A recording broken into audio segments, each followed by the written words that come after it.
This is actually the third time I've recorded this video because I've refined my process actually first time it was out of frame, then second time I had refined my process better, and I realized there was a problem, so I had to again change my process. Now I think I've got it down.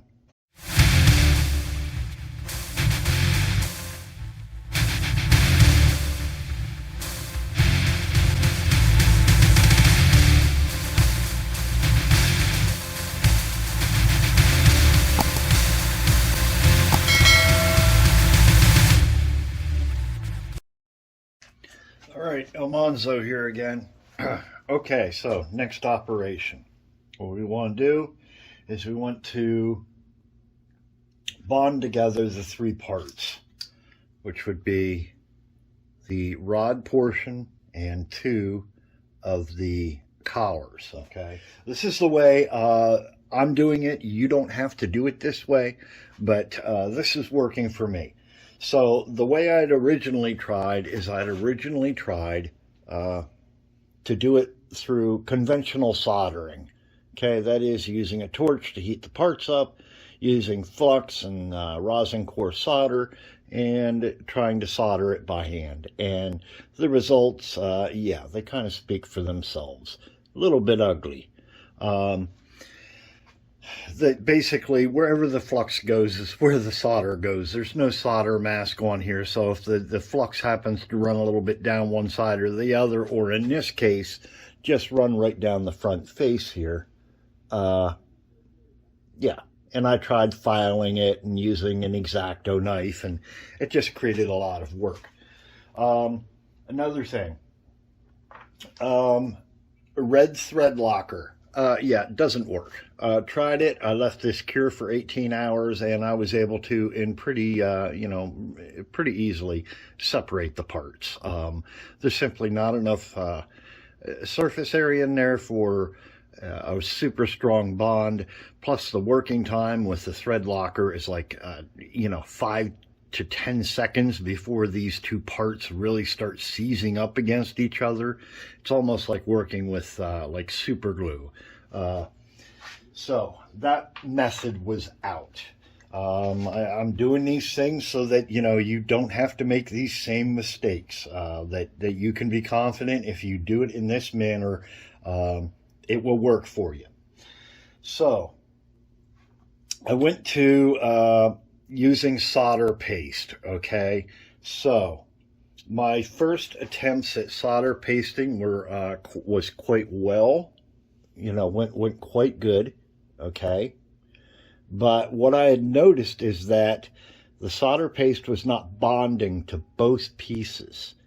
It wasn't bonding to the rod. If I looked at it under high magnification, I could see there wasn't a real good bond around the two surfaces. And what I had realized is that if you look at these two pieces, you'll see one, okay, you'll see this one is shiny, this one is tarnished. So the tarnished or maybe oxidized even surface was not allowing the solder paste to bond to it correctly. So again, refined my, changed my process. So I've done quite a few sets already. Okay, no, these are not for sale. These are for team members. Okay, so our team member, Jeremy Johnstone, turned me on to this particular brand of solder paste. He said it worked good for him in the past. This is made by MG Chemicals, and the part number on this is number 4860P35G, which is the 35 gram version. This, word of caution, this has lead in it. It is not the, what's commonly available, the unleaded type. This has lead, okay? So you have to take, precautions when using this product, okay? Or any other product that contains lead. You'll see me gloving up when I go ahead to use this, okay? as to not, yeah, because lead is toxic to human beings and pretty much anything else. Okay, so here we go. I'm going to go ahead and run through this and show you what I'm doing. I'm using a torch that I purchased from Harbor Freight. It's like $15. It does not come with butane. You have to buy butane for it, fill it up. This works quite nicely. I have this turned all the way down on low, and I have the air intake, the air adjustment thing set so, you know, to wide open on this. And the way this works is you kind of use, it's kind of a pain in the butt, but you flip that down, you push that in, you push this locking mechanism forward, and then you will get, can you see that? Yeah, okay. You will get a nice flame, okay? So, that works well. One of those Harbor Freight purchases that, yep, it's well worth the money. So, okay, here's what I'm going to do. I'm going to take one of these, okay? These are cut right now, and I'll be working with Ramon. But this one here is 917 thousandths long. You know, as long as you're between, you know, 900 thousandths and 920, you should be okay. The key here is they can't be too long, they can't be too short. Too short, and you won't get full metal rod engagement into the collars. Too long, and you won't be able to get the collars to size, okay, or the length, okay? So there's that. So first thing you need to do, I cut these on a bandsaw, is you need to deburr them. So I will go ahead, deburr these. There we go. That feels pretty good. Now, the next step is removing that tarnished material. I tried sandpaper, a little bit too aggressive. Grooves it up. What I found works well is just your, your Scotch-Brite, green Scotch-Brite pad, and a drill to be able to chuck it in. Thank you, Sean Fox. Yep, this was a donation by him.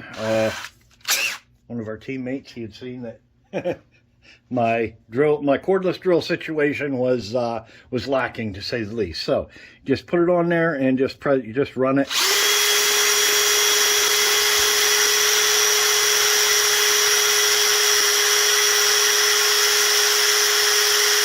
There we go, and you'll see a little bit of that gets right on the green pad.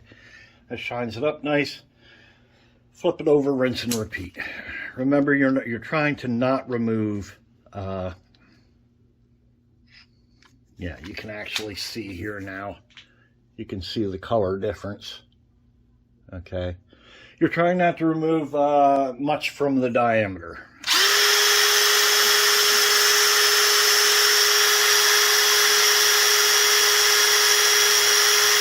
And there we go. That's as hard as that part is. Okay, so got my rod there. Okay, I got these all matched for thickness. They vary by a few thousandths, and of course I'm a stickler for getting things right. So I grabbed two of these. Now what I'm going to do is I'm going to insert one in here and see. Okay, this one feels pretty loose on that side to a certain degree. Generally you're going to have one that is loose and one, okay, that one is really loose. So I'm going to use this as my fixed side, okay? So what I'm going to do is I'll set this over here, and then I'm going to, and see that's already kind of seized up in there. So I grab needle nose pliers, I grip it with the flats. I do not use the serrated edges. I kind of grip a fair amount of it and give it a little twist to separate the two pieces. Make sure you pull in line with the hole, okay? Otherwise you're working against the geometry and it becomes harder to do. So I know that side goes in this one. Okay, so now it is time to glove up, okay? So I'm putting on gloves here because I'm going to be working with material, with solder paste that has lead in it. It should be noted that silver solder may work equally well, if not better, that is used in model railroading. This is what I happen to get. This is, I believe, 63% lead and 37% tin, I believe. So, and this has flux in it too. So, what I'm doing here is I have to use it like this because it's very viscous, of course, because it's powdered metal in here. I'm ejecting a little bit. I'm going to put some in here just like this, and then a little bit more, and then like that. And I'm going to get that whole interior surface here. Am I still in frame? I guess I am. I am working, me and my teammates are working to make better, so I can make better videos here. So that is currently something, look forward to that in the near future. So I'm swirling that around in there, and now I'm going to look down in here. Yep, I've got all the surfaces covered. Okay. Now I'm going to go to this piece. I actually have a rag here. So I wipe off any excess off of the gloves, because wherever this paste goes on the part is where you're going to see a nice shiny silver spot when you are done. So I know this end is the one that fits tightly in there. So yep, I'm going to do this. Eject a little bit more out of the end of the needle. This is a blunt needle, so you don't have to worry about impaling yourself. And now I am applying a thin coating. Am I still in frame? Yes, again. Yep. I have to keep looking around the phone to see if I'm in frame. And I'm going up here about 250 thousandths of an inch with this. So that's what I've got there. Okay. Now I'm going to insert this into here. Okay. Insert this in. Work it in. Here we go.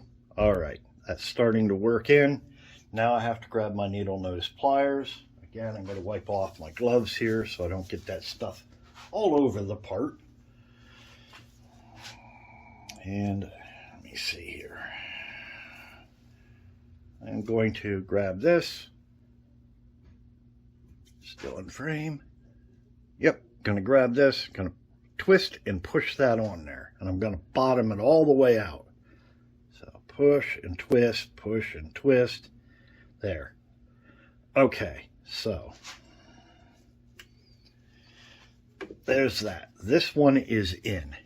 Okay. Now I will clean that up. It looks fairly good as it is right now. I got to clean this up here. So what I'm going to do is I'm going to just take my rag here. Again, because if it's sticking out all over the place, and you'll see how that rod is sticking out. A little bit proud of that surface there. Okay. I'm trying not to get this stuff all over the part here. Okay, so I move on to the next side. I set that down, move on to the next one. Again, applying a little bit of solder paste to the inside here. Do not go crazy. If you go crazy, well, that's just going to be more that's going to get all over the part and, yeah, create more of a mess for you. So I'm looking down inside here, making sure I got all those surfaces covered. Good there. So now I set this one down. I come over here. I'm going to wipe off my glove. There we go. Come over here. I'm going to apply to this side the same as I did the other. And, oops, there we go. Hopefully This is one thing we're going to do with the new camera setup, is so I have a display off camera where I can see all the time that things are in frame and in focus, as opposed to right now where I have to kind of hope it is. So, okay, there we go. That like that. Now, you go ahead, put these two parts together, okay? So, line them up. And put it on. Oops, see, I don't have that rotated wrong, so spin it around. Okay, push it down in there a little, but not too far, because now what you're going to do, excuse me, insert it in here and see how close. Oh, that is very, very close to my target. Yep, that is very, very close. Okay, so I got these tweezers here. I don't know what they're used for. Somebody can write in the comments if they want. 532 India stainless, non-magnetic, but they got this cool. It's almost like they were made for this particular purpose.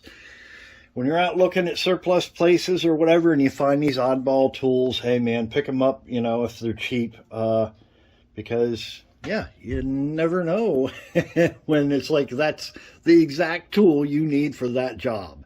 So there we go. Okay, so I set this down. There we go. Now what I'm going to do is I'm going to, we can probably see, actually I'll over exaggerate this. There we go. Now right now we can see this does not, let me grab these so you can see better. My big fingers aren't in the way. See that? Of course they're not, these two surfaces are not parallel to one another. So simply press one down like this one's the flat one, and then I'm going to press down on the top of this one. Can you see that? Okay, I guess you can. So I'm going to press down on this one, and now this will rotate. There we go. Hopefully you've seen that. Okay. Now those two are parallel to each other. Now I can go ahead and I can put this into my fixture, which I've already pre-configured for the exact gap distance I need. Okay. And it is now too short. Okay. That happens. So what do? Well, you pull it back out of there. You pull it apart a little. You twist it, pull it apart a little. There we go. And I'm going to re-level this.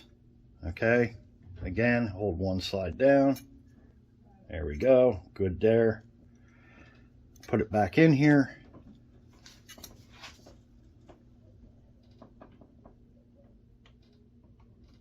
Yep, that works now. Now I'm going to be able to push this in there, and this will self-adjust itself to the exact correct length. So I go in here, I hold one end down with my finger, I'll try to stay out of the way, and then I push in the other side. There we go. Just like that. Now that is a fixed width, okay? Should be about 1.328, I believe.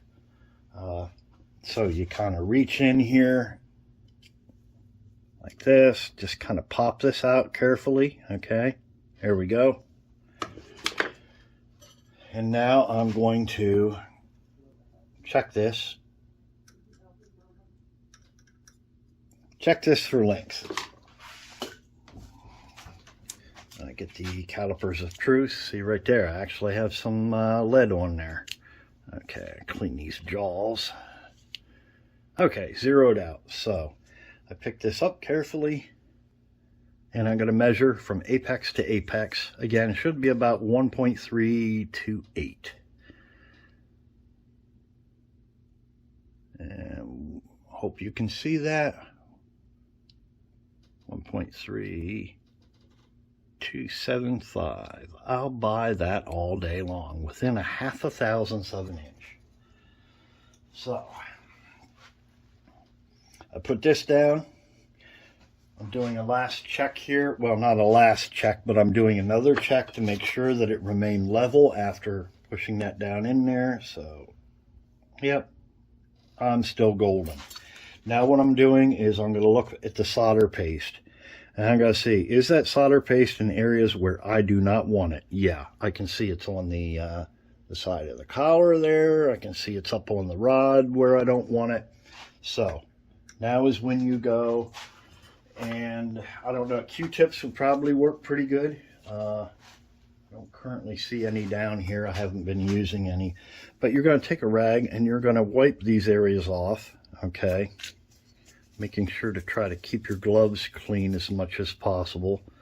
You're going to wipe off that excess on areas where you don't want it, okay? And just go like that, like that, like that. Okay, looks good there. All right, this back side here has a little tiny, anywhere you see this stuff, after you heat it, that is where you're going to have, see, I can see it on that collar there. Oops, sorry. I'm trying to do two things at the same time, record and get this right. Wipe that off of there. Okay, looks pretty good there. Pretty good there. Maybe a little bit of... There we go, not too bad. Yes, this is tedious, but the effort you put in here will pay off in the end. Now I'm going to try to get that material down further. So what I've found is if I just kind of scrape it a little bit, let me see if I can find, so here we go. I'm going to use like an old dental pick. If I just kind of push it towards where I want it, oh, get that, there we go. Oh, see, I got, this stuff is, yeah, it's kind of a pain. Oh, there we go, bump the camera. Kind of a pain to work with. Just push it down. Push it down to where you want it. If you don't want it up there, yep, push it down, push it down. Same thing over here. Push it down.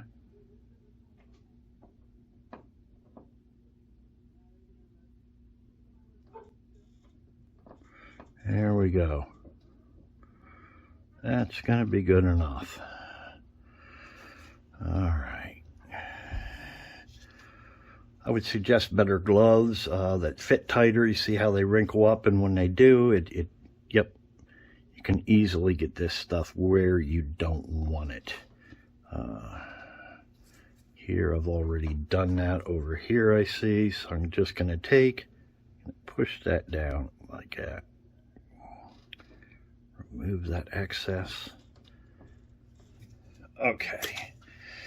I think I've got this pretty good. Again, you want to hold the part rather gingerly, because if you go and start, you know, yeah, you could move things out of position. So, I am reasonably, yep, I'm reasonably happy with that. Actually, no, I'm not. There's a little bit too much there, so I'm just going to take my rag and I am going to wipe that towards where I want it and off of where I don't want it. Okay, so I put my part back down. I'm now going to check it again,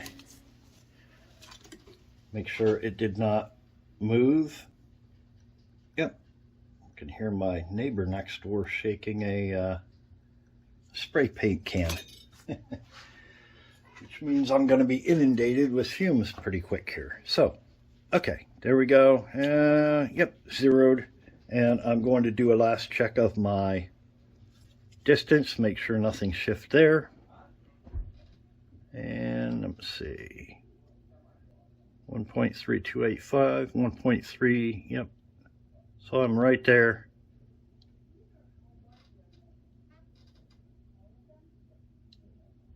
Yep, okay. Very good. Okay, so now I'm going to set this over here. Now I'm going to go ahead and do the soldering. Solder or solder, depending upon how you pronounce it. I'm not sure if there is a right and wrong way. I'll turn that on. So, I'm going to be counting. I'm going to try, what I want to do is heat this up evenly on both ends, but not hit the rod, okay? I'll hit the rod at the very end after both sides have flashed over, and you'll know that as soon as it turns silver. You probably won't be able to see it flash on, you know, change to silver on camera. I'll try turning it a little bit towards the camera that maybe you'll be able to see. So I'm not hitting the parallel bar so much. I am putting the very tip of the flame at the edge of each part. So here we go. 1, 2, 3, 1, 2, 3, 1, 2, 3, 1, 2, 3, 1, 2, 3, 1, 2, 3, 1, 2, 3, 1, 2.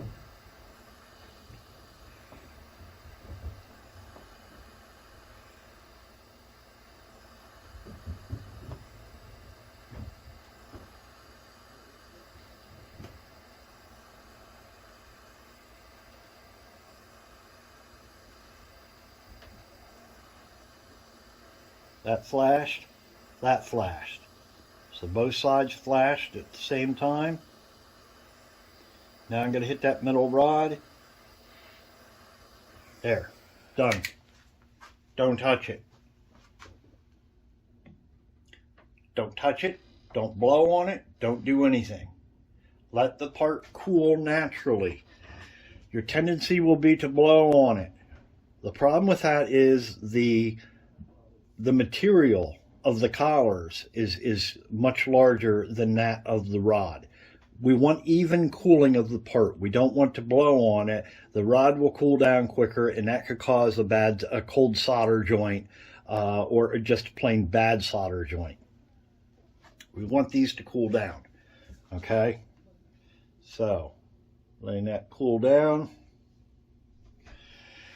This is where these little pliers come in quite, you know, yeah, pliers, duh. Yeah, here we go. So, yeah, these tweezers come in quite handy for this. So, here we go. Let's see, can you see that?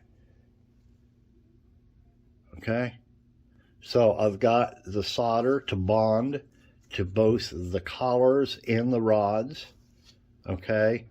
It is not, you know, flowing into places where I really didn't want it. This would appear to have turned out pretty good. Okay. Yeah, I'm happy with that. Now, this may register a few thou over, but I can go ahead and just confirm my length on there. And 1.3295. See, it's going down. Now it's at 2.9. It's because it's still hot. It expanded a little bit during the heating, which is completely normal. So there we go. That's a way to do it. That's the way I'm doing it. You only have, you know, one set of these to do. So you have 6 pieces in total. I have had considerably more. So there you go. Yeah, so that's one of the things we do here at Input Inc. is we, you know, certain things like this. Hey, how am I going to do this? Yeah, we figure this stuff out, and we say, hey, you can do it whatever way you choose, but this is the way that we have found works. And it kind of is what it is. It, you know, this way works, but hey, man, you know, it's up to you how you do it. So I show you how to do it and the results, and yeah, there you go. So, all right, that's it. On to the next part, which is going to be the counter boring operation. I'll just show you on this part here. It's going to be doing these counter bores in here, okay? Now these ones I've not actually drilled out yet. You have to run a drill back down through, because when you're done, you're going to end up with a, let me see here. Yeah, here you go. Yeah, when you're done internally, yeah, this is why this part is so almost impossible to outsource as far as machining wise. You're going to end up with that funky little, yep, profile. So this is the only way I know of to make these things, and make them accurately. So, all right, there we go. Hope that helped, and I hope this portion of the video wasn't too long, but it was of the utmost importance that I go into some depth and detail on how to do this, so that when you go ahead and try to do it yourself, you are confident that what you're doing is going to work. So there we go. All right.